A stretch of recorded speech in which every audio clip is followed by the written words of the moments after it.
Fears continue to grow after the collapse of Silicon Valley Bank and the failure of New York-based Signature Bank. These collapses being felt right here at home. We've learned the Rhode Island Pension Fund is poised to lose nearly $2.5 million. 12 News reporter Kayla Fish spoke to experts about how concerned you should be when it comes to your money.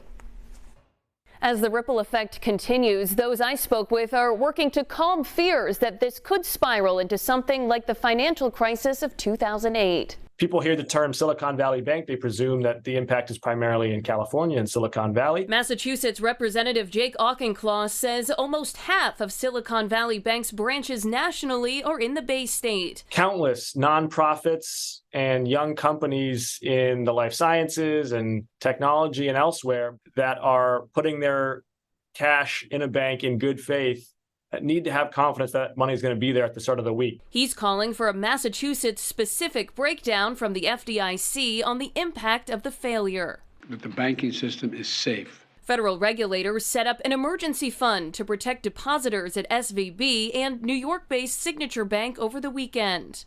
The good news is representatives from different parts of the government that have responsibility for the financial system put their heads together and said, okay, we're going to make all these depositors whole, to try to calm people down.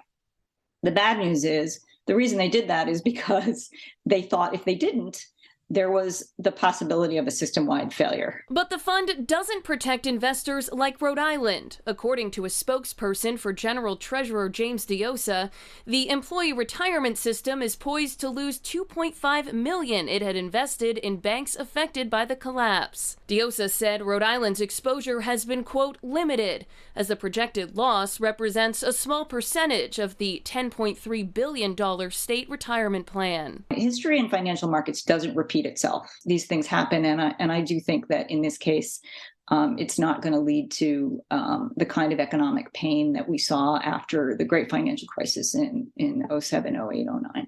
President Biden called on Congress to reinstate banking regulations that were loosened during the Trump administration and said executives of the failed banks and their investors will not be bailed out. In studio, I'm Kayla Fish, 12 News.